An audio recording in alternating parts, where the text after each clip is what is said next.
नमस्ते, मैं doctor Sudhir Kumar, chest super specialist, Ramakrishna chest hospital का सीनियर चेस्ट फिजिशियन हूँ। आज मैं आपको एक ऐसी बीमारी के बारे में बात करने जा रहा हूँ जो सबसे ज़्यादा हमारे देश को ग्रसित की हुई है और बहुत लंबे समय से ये हमारे देश में लोगों को इस बीमारी के चपेट में लेती है और वो है ट्यूबरकुलोसिस यानी टीबी, जिसे हिंदी में तपेदिक भी बोलते हैं। अब टीबी क्या है, ये बीमारी क्या है? तो ये बीमारी जनरली फेफड़ों में होती है और अंगों में भी हो सकते हैं, पर फेफड़ों से ही फैलती है। और ये क्यों होता है?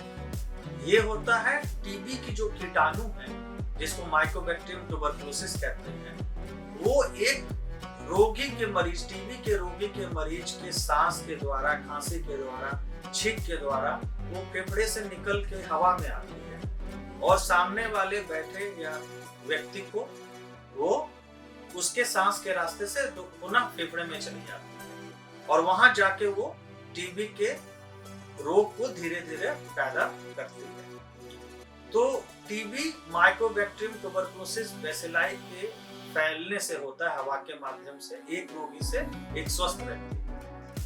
अब हम ये बताना चाहेंगे कि टीबी के लक्षण क्या है। तो देखिए, टीबी के जो सबसे कॉमन लक्षण है वो है खांसी। यानी कोई ऐसा मरीज जिससे पहले खांसी नहीं थी और अब उसे खांसी रहने लगी है और ये छूट नहीं रही, ये बार बार हो रही है और कई दिन से लगातार हो रही है और हफ्तों रह रही है।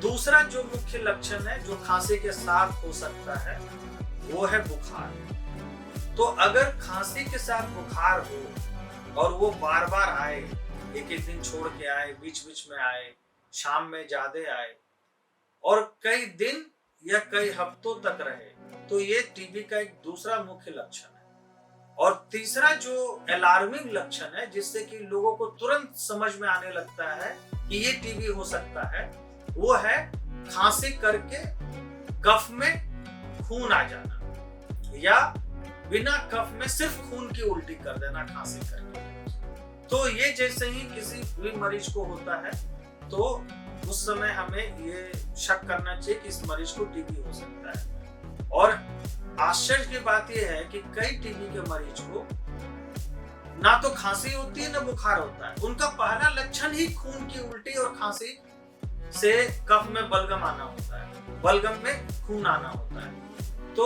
ये एक तीसरा लक्षण है जो बहुत महत्वपूर्ण और अलार्मिंग लक्षण है कि मरीज को टीबी हो सकता है। और चौथा लक्षण है उसको चेस्ट में पेन होना। जब टीबी का इन्फेक्शन फेफड़े के साइड में पहुंच जाता है या तिल्लियों में पहुंच जाता है, उसके प्लूरा में पहुंच जाता है, तो मरीज को चेस्ट में पेन होने लगता है और वो पेन सांस के साथ ज्यादा होना और ज्यादा समय तक होना और कई दिनों तक परसिस्ट करना, छाती में दर्द किसी एक जगह पे, ये टीबी का लक्षण हो सकता है। ये भी अन्य लक्षण के साथ हो सकता है या अकेले भी हो सकता है। यानी टीबी का कोई भी लक्षण सिर्फ अकेले हो सकता है, जरूरी नहीं सारे लक्षण हर मरीज में। और पांचवा लक्षण है सांस की तकलीफ। अब आप पूछेंगे टीबी में सांस की तकलीफ क्यों? सांस की तकलीफ कई कारणों से हो सकती है। जब टीबी के इन्फेक्शन से फेफड़े में पानी भर जाए, जिसे हम लोग प्लूरल इफ्यूजन कहते हैं, तो उस समय वो फेफड़े को दबा देता है, सिकोड़ देता है, तो उससे फेफड़े काम नहीं कर पाते और मरीज को सांस के तकलीफ होने लगती है। और इसके अलावा जब टीबी पूरा फेफड़े में फैल जाए, बहुत ज्यादा हो जाए, एडवांस स्टेज में चले जाए, तो भी टीबी में के मरीज को सांस की दिक्कत होने लगती है। एक और कारण है, जब टीबी के मरीज को सांस की नली सिकुड़ जाए और बंद हो जाए या एकाएक वो सांस की नली को बंद कर दे, तो भी सांस की तकलीफ होना शुरू हो जाता है। तो कई कारणों से टीबी के मरीज में सांस की भी तकलीफ होती है। तो आपने जाना कि टीबी के मुख्य लक्षण क्या है?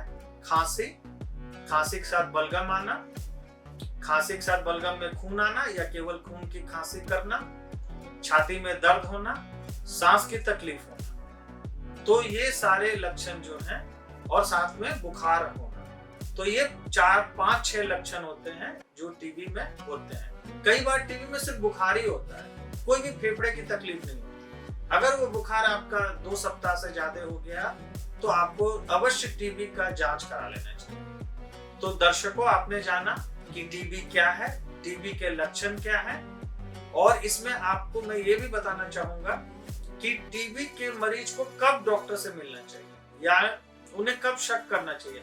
कोई भी टीबी के लक्षण, चाहे वो खांसी हो, सांस फूलना हो, आपको बुखार हो या छाती में दर्द हो या खून का उल्टी आ रहा हो, इस तरह का कोई भी लक्षण अगर आपको 2 सप्ताह से आ रहा हो, जरूरी नहीं कि रोज आए, पर हो रहा हो और 2 सप्ताह तक में वो खुद ना ठीक हो रहा हो, तो ऐसे मरीज को डॉक्टर संपर्क करके टीबी के टेस्ट करा लेना चाहिए कि कहीं उसे टीबी का संक्रमण तो नहीं हो गया।